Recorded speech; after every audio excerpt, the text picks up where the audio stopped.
my first question to you. If you have to explain your work to finance aspirants, then how would you describe it to them? So starting off, when you start when you get into investment banking, so there are different levels in investment banking. So you generally typically join straight after your MBA, you join as an analyst, and after 2 years you become an associate, and then the career progression keeps going on. But at the analyst level, you generally keep doing the more of research work than the client-driven work, because that's majorly like handled by the people at the top. Maybe the directors and the MDs get the clients on board, and then the associates and the analysts work together to do the analysis and whatever the ask of the client is. This is a normal scenario, like how investment banking works. But like luckily, I have been lucky enough to work in a very like a niche setup wherein the team was pretty small and we used to do all the work together. So being an analyst, I used to be involved in the pitching part as well, wherein I used to go to the client directly and like pitch to the clients to have them on board. Now that's a very tricky job and like a very big learning experience as well, because you were directly meeting the client and trying to understand what their needs are and how well they want the funds to be raised, and what are the market conditions that's going on, and there are a lot of things that goes into that analysis. And once the client is on board, then the real toiling starts, wherein like you actually do the analysis in terms of the valuation. You analyze the financial statements of the clients in terms of the historical financial statements, and then you go ahead like taking up a valuation of the future, and then you come up with a true value and the fundamental value for the client, and then you decide the fair price at what the funds can be raised for the client. And once that part is over, then you conduct road shows wherein like you get investors, because once you do the analysis, you need investors to invest in the company or the client. So that's the most interesting part, because that's the I would call the fancy part of the investment banking job, wherein like because you're meeting so many investors, you're going out, you create a pitch book to like a deal pitch book, wherein you're talking about the client and what are the strengths of the client, why you should invest in the client, and that's how you get investors. That's typically called a roadshow. And then once the roadshow is over, then you go the IPO route or the listing route, wherein that the D day comes, wherein the investors come up and like invest the money in the client, or the IPO wherein like retail investors or normal investors invest in the clients. So that's the entire process in a very nutshell way. But obviously, there's a lot of effort, a lot of time. The thing that I summarized in the last 2 minutes, probably takes about 12 months time to like entirely execute and get done with. So yeah, that's a typical work. That I would call it a typical day or like a typical deal cycle of an investment banker. Be it at any level. Obviously, once you're at the junior level, the analysis is more, the rigor is more, because you are expected to do all the analysis part of the work, research part of the work. But yeah, as you keep going on, you learn with the experiences, and that's how you like, grow at the top of the ladder. Well, that sounds very interesting. So that brings me to the another question. What are some of the key skills which you look for in a candidate at your organization? See, specifically, if I talk about key skills, so I differentiate skills on the basis of hard skills and soft skills. So I believe that hard skills are easy to learn, but soft skills are very difficult to pick up. So if you have it, you have it. So it's not that you can like really hone the soft skills over time. So because I can learn Excel and PowerPoints are like bread and butter for investment bankers. So you can, even if you don't know that properly, you can learn it over the job. But if you don't know how to probably talk to clients or how to really apply your brain and how to really the soft sides of things, you cannot really like learn it over the job. I'm not saying it's impossible, but like I've rarely seen that I've not seen people without soft skills like doing really well. And that's true for any industry. I would not say that's particular for investment banking, but any industry that you go in, soft skills are very important.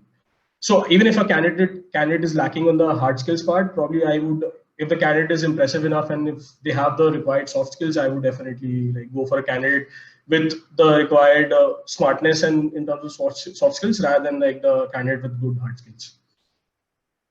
Because I can like really make that candidate learn the hard skills over the job. So yeah, that's what I feel. Okay, if you had to walk us through one typical day at your work, then how would it look like?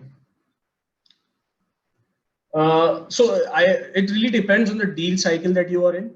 So if I am in the very nascent stage of deal cycle, it's more about my personal experience is all about traveling across and like finding clients to pitch to and then get the clients on board. But like once if you talk about the phase wherein you're actually doing the analysis, then it's like a lot of hours put together to like get the output desired. So at times like I've worked for like 16 hours a day, where like if I have to give an output to the client the next day, and if I have a presentation to give to. So yeah, well, it really depends on the phase that you are working in that deal cycle. So there is no one typical day in an investment banking that you can really talk about. It can vary depending on the work that you are doing and the deal cycle that you are in. So at times when I'm done with the deal and I have like really chilled for like a week altogether, like with no work, because I have really worked hard for like say 4 or 5 months. So it's about the cycle that you are in the deal. So I love the part where like I'm done with the deal and like I get to chill for like that 1 2 weeks, because yeah, there's a break in the middle. So yeah. Okay, the next question in the queue is, how would you analyze a deal, and what parameters do bankers consider? So deal analysis can be in many aspects. So there's no one way to analyze a deal. It really depends on what the client wants.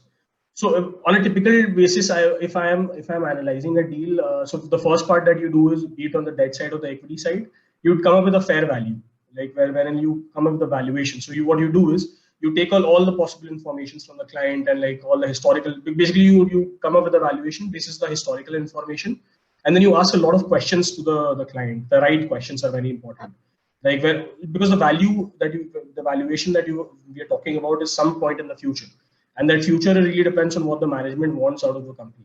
So if the management is very optimistic about the growth, and if we see that they have delivered results in the past with the growth aspect, so that's a good prospect. And a good way to do that is read the management discussion and analysis part in the annual report, because that gives you a fair bit of idea of how the actual results delivered by the management vis-a-vis the forecasted results, because they talk a lot about how they want to grow their company, what are their future like earning estimates for themselves, and what they have thought of how they've thought of growing in the future. And if suppose you see a deviation in that, and if you see that the management has not been able to deliver, so I would say that it's not a good prospect. But if suppose the management has been like delivering on those results, and they're delivering on those promises, so that justifies the valuation that we are talking about. So there's one part of it, the valuation part of it. Then you see if it's all about demand and supply. So it's not just the valuation. You need to get the investors also on board. So if I don't have the investors at the right value, so deals are like private and public. So majorly, like if you do a private deal, it's like for QIBs and close list of investors, wherein like a very few set of people can invest. And public is like the retail IPOs that anyone can invest, like people like me and you can invest in that. So generally, I've worked on the private side of things, wherein like I've got private investors on board. So you have to look at how private investors are like really taking up the analysis, and how well they are taking the company, and if they're okay with investing at the right price. So you have to get the investors on board as well. And then you have to do the market analysis as well, and see how the competitors are doing, what is the competition there, and is suppose there's the market right to like really launch. Suppose if I come up with a value, get investors on board also, but the market is not really good, and if I see that there's no point launching right now, or like getting the money right now, so I'll wait it out. I'll see if the market will improve in the future. So you look at things from a very broader perspective, the macro perspective and the micro perspective as well. So yeah, both the things go into the picture. Okay, you nicely answered that part. So the next question is, in your experience, what makes a good analyst a great analyst?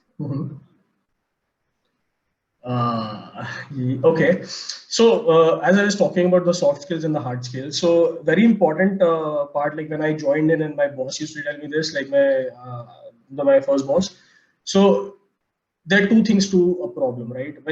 If you're very good at figuring out what the problem is, you are great. Like you will be great if the first 2 3 times, like if you're sitting at a meeting, and if suppose if there's an internal meeting happening, and if I tell, oh, this is the problem, and they'll be very happy, they'll be very impressed with you, oh, he has figured out the problem. But if I don't have the solution to that, I keep pointing out the problems, and I leave the solution part to my superiors. So they'll, after a point, they'll be really pissed off. No, like this guy can only like figure out what the problem is, but he cannot come up with a solution. So for me, just figuring out the problem is not very like this is just one part of it. If you know how to come up with a solution for that's the deal breaker. because if you know how to solve the problem, you can go places, be it in any industry. Because so you should not just not know how to point the problem, you should know the solution to the problem as well. So that's a differentiator between like a good analyst and a great analyst, I feel. Okay, this brings me to another interesting question. And the question is, Yeah. how is the career progression ahead at investment banks? So typically, there's an analyst. It takes about 2 years. So you become an analyst, and then you are an analyst for 2 years. Then you become a senior analyst in those 2 years itself. And later on, you become an associate, and that goes on for about 2.5 years, depending on how you perform. And like, there's no like a set rule that you will get the promotion, but generally, this is the general rule that I'm talking about. That 2 years in you stay an analyst, then you become an associate, then you become a senior associate, then you become a VP, and then after VP, so there are particular number of years that you need to give in. So for a typical associate, then again it's a 2 year thing, and then you become 2 to 3 years. For a VP, you need to be there for like 3 to 4 years, and then you become a director, and then director is typically then you once you become a director, you stay there for long. Like coming from director to MD, you need to like put in a lot of effort, and like you need to like really prove yourself, because it's more about generating revenue for the company. It's more the analysis part. Obviously, you're overlooking what you're, because there's so many associates and analysts and VPs working under you. So you're broad, like majorly involved in getting the clients. So how it works is there is a sector, like there's sectors and there's one MD for the sector, and there are like 2-3 directors in every sector. So suppose if I talk about TMT, like tech media telecom, so there'll be one director, like there will be say 2-3 directors in this field, and there will be one MD who's the managing director of TMT entirely. So to get from the director to MD phase, it's like very tough. It takes time. So yeah, that's a typical progression in investment banking. But yeah, if I talk about just investment banking, you have to like really give in a lot of effort, and you have to really put in those hours initially. So if you are ready to toil so much and like put in say 15 hours a day, yeah, but that initial 5-7 years is very crucial. Then if you see yourself going to that director level, then be ready to put in those 14-15 hours a day every day. So yeah. So this question is very interesting. Uh, what was your motivation behind choosing a career in this field? Okay. To be honest, I have always, so I come from a family where like I come from a family where I've seen people in investment banking. So I have two cousins, like both of them are into investment banking, and like I've seen how things work in investment banking from a very early stage, and I've seen how, and I come from a family where I've seen how finance works from like the granular level. So that finance thing is engraved in me, and then I've seen it grow. And I've always been interested in solving problems per se, like how to solve problems, what typical problems that do a company typically faces, and majority of it revolves around finance, because you need funds to grow, and funds are investment bankers help you fund that growth when it comes to money. So that's how I really got that knack to get into investment banking, and that motivation behind investment banking was never the money part of it. It was always the learning part.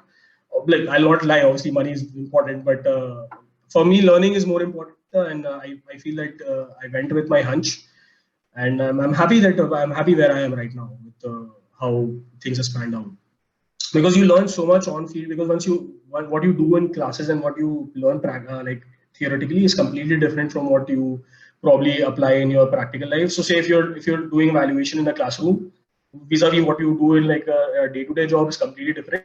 There's a lot of pressure and a lot of learning in the real life, and you come across so many things that you actually cannot really think of in a classroom setup. So that's where the real learning lies. That's what has been the motivation for me. Okay. Oh, so the next question in the queue is, how do you keep yourself motivated throughout this line of work?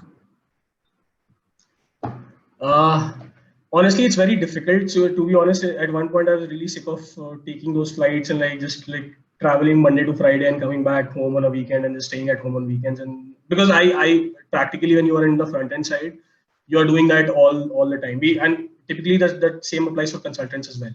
So after a point, you just feel like, what are you doing with your life? You just probably getting up on a Monday morning, catching up the flight, going to work, and then like helping out clients, but you're not able to help yourself really because you just keep getting into that depth. But then yeah, once you keep once you get so many experiences in terms of learning, and once you see so many new things happening, and you meet so many new people, then that's the motivation to probably I get for myself. Wherein like I meet so many people when you're meeting CFOs, CEOs of companies, and understanding what they think and what they want from like the horse's mouth. So it's very enriching experience I feel, and then I feel like it's okay, it's worth taking those flights and worth traveling and like worth giving up on the sleep. So that's how I keep the motivation, and that's what keeps me going. Okay. So in a nutshell, if you want to keep yourself motivated, just think about all the learning that you can grab from it, because it is worth it. Because obviously practical learning from the CXOs is the best experience that you can get in life. So I would say that keep that motivation whenever like you're getting demotivated in this field of work. Because I'm telling you honestly, those pitch books, those financial models can get really boring after a point where like you're just doing the same work all the time. But then but keeping that aside, if you just put in the way the pros and cons, the pros are like a lot in terms of learning. So